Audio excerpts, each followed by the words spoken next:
And now it's time for Fabulous Film and Friends. I shall leave you as you left me. I shall be left to her, marooned for all eternity in the center of a dead planet.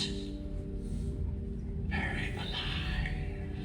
Very alive.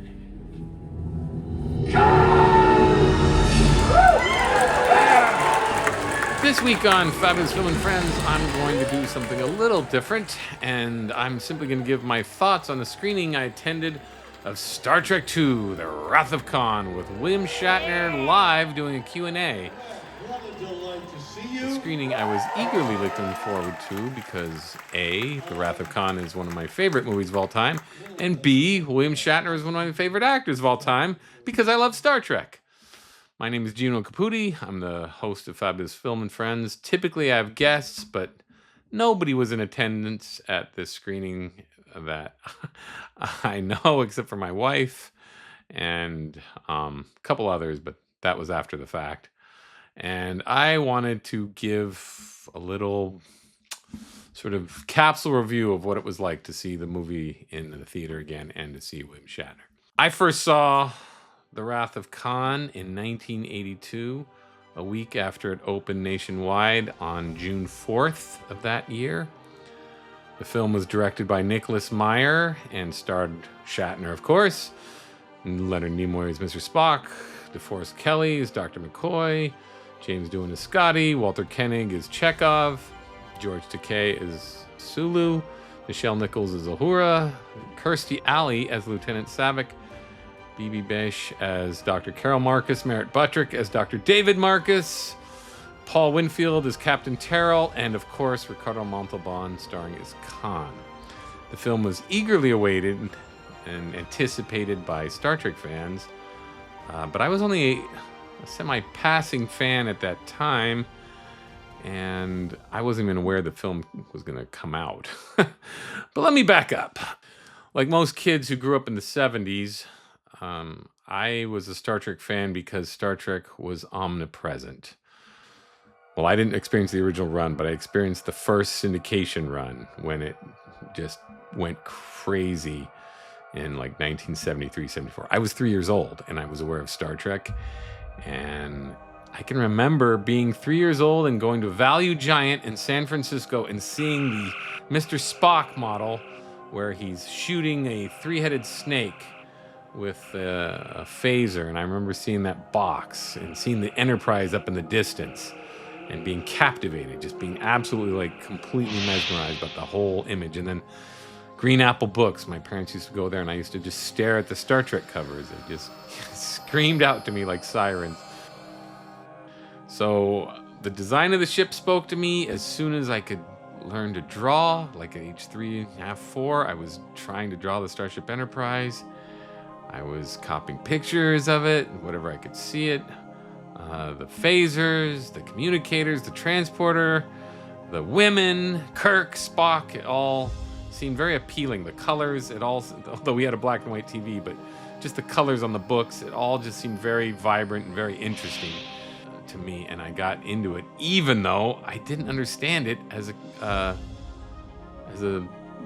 3, 4, or 5-year-old kid. The stories typically just sailed right over my head, like always, except for the Doomsday Machine, which is when the Enterprise and the Constellation fight a gigantic space maw, a doomsday weapon, and it was all phasers and firepower and 2 starships, and I got that. I understood that they were fighting, and I loved it. And when the Mego figures came out, I got Dr. McCoy, and I got Spock, and I had eventually got my brother's Captain Kirk, and I was content until Star Wars came out, and that sort of shoved everything in the back seat for a good 2 years. But in 78, 79, there was rumblings of a Star Trek movie, and if you were a comic book collector then, you remember that the backs of the comic books around spring of 79 started showing teaser posters for Star Trek The Motion Picture, and this sort of epic, eerie 70s artwork of a redesigned Enterprise plowing through the darkness of space. Again, just captured my imagination, and I was really looking forward to seeing a Star Trek movie on the big screen. Then the movie came out, Christmas '79, and I didn't see it. We were up in Oregon, and actually I covered this when I reviewed Star Trek The Motion Picture, but I didn't see it. And my mother misjudged or miscalculated when the movie would be leaving theaters, because in Oregon at that point, movies left pretty quick because there weren't that many people to see it. So maybe it was playing in the theaters 2 weeks, but it was a bomb, or at least it was a disappointment. So probably after 2 weeks it wasn't playing, and I missed it. And the day we were supposed to go, we had to sit through Electric Horseman. And if you just listen to my Robert Redford podcast, you'll know that I have this sort of poisonous venom towards that film, and that's a huge reason why, because it wasn't Star Trek, and I was sitting there glumly watching this movie I didn't want to see. But I do recall that of the people who did see it, the people I talked to who had seen it weren't that enthusiastic about it. They were like, it's okay. My good friend Keith said he didn't say it fell asleep. He said it was really short, which later found out couldn't be possibly the case. He must have fallen asleep. So I just remember that the excitement, it was there initially. I actually had the Marvel comic, and it seemed like a good episode of the show, and everything seemed interesting to me, but it just, the excitement wasn't there. And then soon The Empire Strikes Back came out, and I didn't care about Star Trek again. It was all Star Wars for the next 2 years. It was Empire Strikes Back nonstop. I was collecting all the figures. I was going crazy with that. Didn't think about Star Trek. So flash forward to the spring of 1982. I'm in the 7th grade. It's May. School's about to end. And I'm in a social studies class, and I see a stack of Scholastic magazines, which were printed in crappy black and white. And on the cover of what's basically newsprint, it said Star Trek Returns. And it was a black and white picture of the Enterprise, but it was the movie Enterprise. And underneath it, it had Kirk, Spock, and McCoy in these dress uniforms, as I saw them. But I thought it was a picture from the show, just like, I don't remember them wearing those costumes. But then as I peered closely, I realized they were new costumes, and I was like, what's this? They're in officers' uniforms. And then I opened the magazine, and it showed the Enterprise shooting phasers at a starship, and I was like, what's this? There's a sequel coming out? So I was excited. And then I saw an ad on TV while I was watching David Letterman, and I was like, wow, this looks great. And then I thought, oh, I got to see this. And we went to see it a week after it opened, and I thought it was boring at first.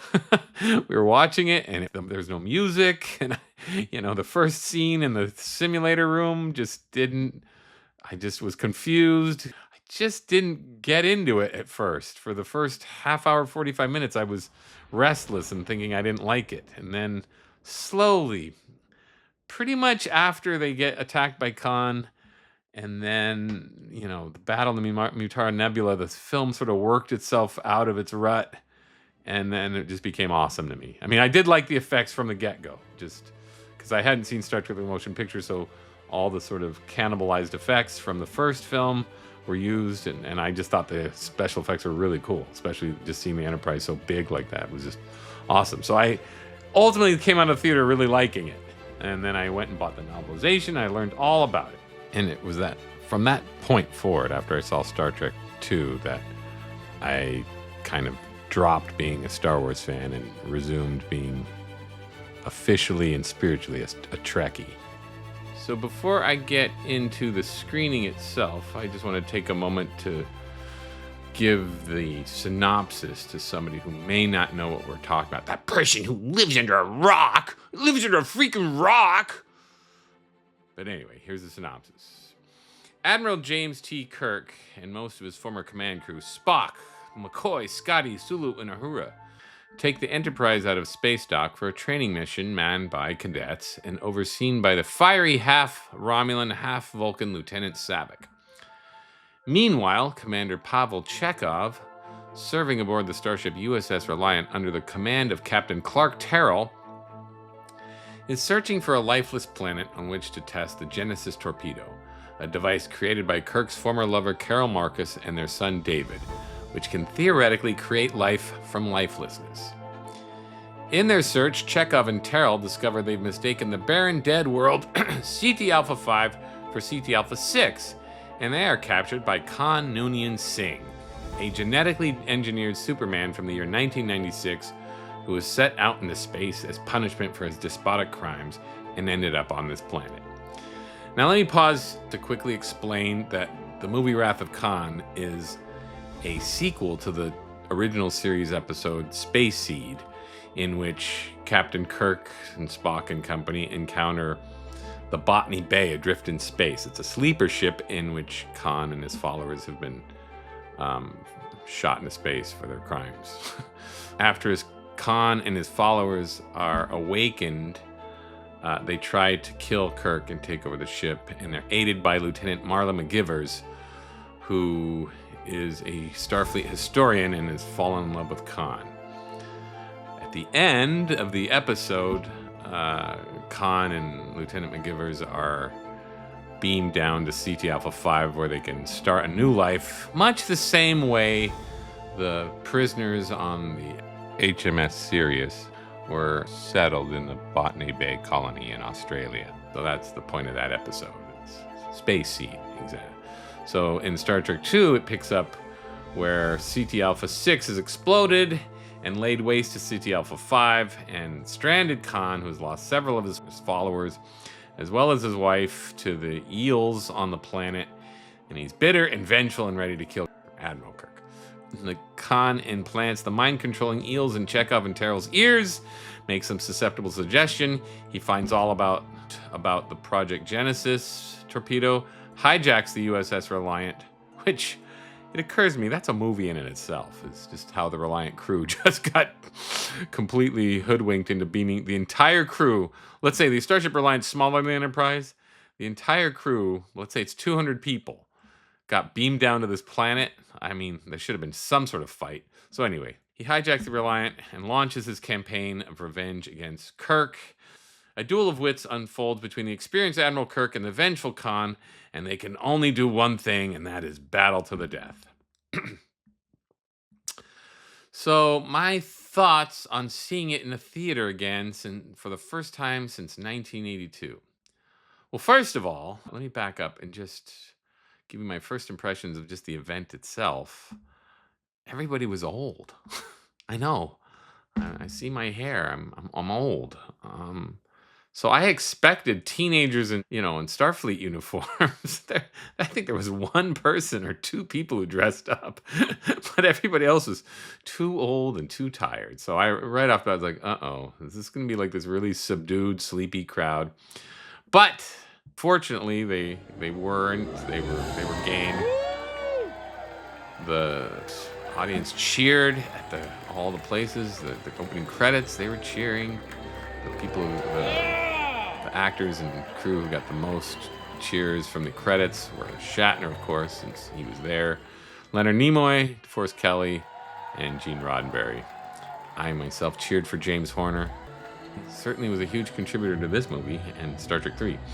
The one complaint I have about just the projection and just the overall movie-going experience is the Uptown Theater in Napa, California, where I saw it. It's a major, like a big house. It must have one time had a decent screen, but it looks like it's mainly a venue for live performance. So the screen was pushed off to the back, and there were chairs and like the Q&A setup in front of the screen. And I thought, well, they're going to have that first, or they're going to move the screen or something, because usually, you watch the movie and then the crew places the Q&A stuff after the show.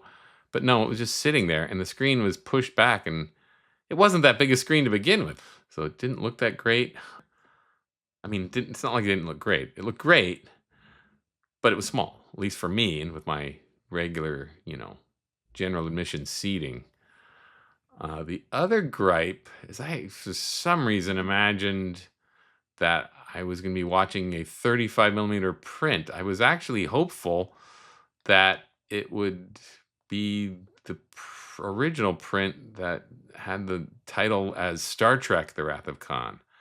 Because when I first saw it in '82, was the confusing title. And I know it was my imagination, because I bought the novelization, which read Star Trek: The Wrath of Khan, and I bought the calendar of Star Trek 2, which I still have, which clearly reads Star Trek: The Wrath of Khan on it. The name of the event was William Shatner live with Star Trek: The Wrath of Khan. So I thought, oh hey, I'm gonna be seeing a 35 millimeter or 70 millimeter print of the film. But no, it was just a Blu-ray. It was the director's cut, which is fine because it's a better cut. It's actually a better cut of the film. Um, but it was I doubt it was a DCP. I'm sure it was just a Blu-ray projection, especially with the screen that small. That said, it's good fun. People were cheering in the right places. They cheered when, Kirk thwarts Khan with the very 80s concept of a code, of a password, which then seemed awesome. Now it seems pretty silly that would be how Khan was fooled, but it still works. You still go with it in context of the film. They cheered when Kirk yells Khan at the top of his lungs.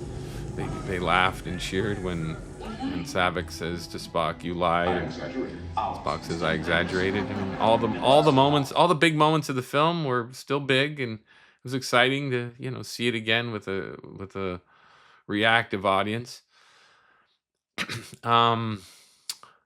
Yeah. Then the film was over, and I was feeling pretty good. Now, as far as William Shatner is concerned, I know he can talk, and I know he's a ham, and will carry on. So I expected him to do that, and he does. He did, and he talked a lot, but the topics were not interesting to me, and they were strange. And he went on and on about incontinence, and he went on and on about the death of Leonard Nimoy in the most grisly and unpleasant manner. And she was talking about how Leonard Nimoy never quit smoking, and Shatner was saying, if you think about the way Leonard died, gasping, if you've ever drowned, grasping for air and breathing fluid. And it was just like, and that leads me to the moderator. So, moderator is some social influencer. I don't know who he is. I don't want to pick on him. He was actually pretty witty, but he's got the beard, and he just looked like a bum. I'm sorry. I don't mean to disparage anybody making a living, but it's the culture we live in. So here's William Shatner, the king of sequins and polyester and silk and from the 80s, and it just, there's this guy with a t-shirt and shabby suit and the beard. He just looked the part I still think, how do we go from Michael Douglas and Merv Griffin to who we have now? Yes, I know things change and people are more comfy and casual, but too casual for a show. I paid $100 again, and mine were the cheap seats, and I'm just thinking, this is just like, it's just crazy that from all these grunge artists in the 90s on, just showing up in a plaid shirt. Sure, I'm in a plaid shirt now, but my Starfleet uniform's in the laundry. But yeah, it just bugs me that it's like, this is a show in an event hall, and you're just looking like a bum, and it drives me nuts. Drives me nuts about pop culture in general, that there's no effort anymore. So I would have thought he would have just if it were me, I would have had my Star Trek 3, Star Trek 4 Kirk leisure suit tailored and dry cleaned. Something. Give us something. I say, give us something, you lousy moderator. But what was worse about this moderator, and again, I can't blame him too hard, but he doesn't rein Shatner in. But now, again, nobody can rein Shatner in. I get that. I knew that going in.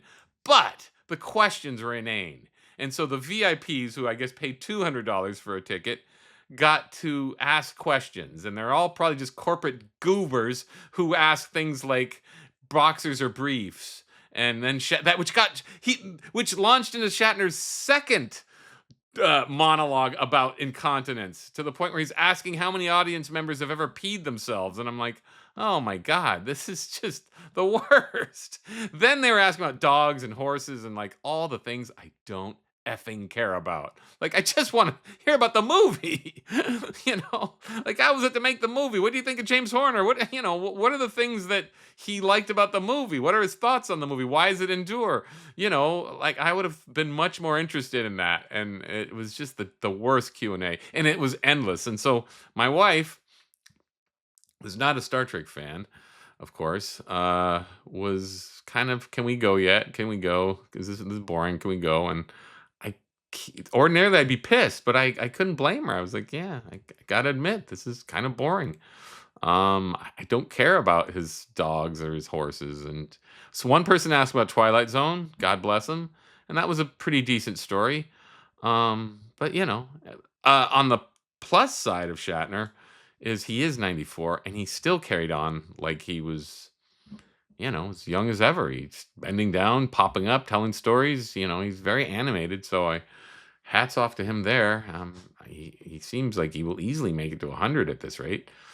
So that was good. And that's pretty much the experience. Was I disappointed? I guess not. I sort of expected all this, but I was disappointed in these minor things. But I still love the movie, and it was still great to see it. And my overall thoughts of the movie, uh, it's still it still has that thrill of an epic space adventure. Like when I first saw it, because I hadn't seen Star Trek: The Motion Picture, as I said. And this movie was is sort of, again, it threw me off because it's colder. It's not Star Wars. It's not just sheer action. It's more cerebral, and the editing and the screenwriting is such that it's good. I mean, I don't like "Thanks for telling us" dialogue. It's one of my pet peeves. So I did like the fact that the story does unfold naturally, as in, the clues come around naturally, and you do have to pay attention. So when I was 12, I just wasn't paying attention. I think it was one of those things where I barely even understood that David was Kirk's son. So the dialogue is very quick, and you have to sort of keep up. And that's the way movies should be a little bit. You shouldn't. I mean, it's one thing to be confusing.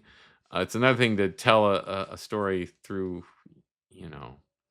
natural exposition where not everything's exposed in really clunky dialogue. So the first scene with Khan, I always think of why did they structure it that way? I still do analyze that scene as to why I was confused when I was 12. And again, I think movies shouldn't be confusing. But at the same time, I always wonder, like, could this have been told better? Could this have been set up better?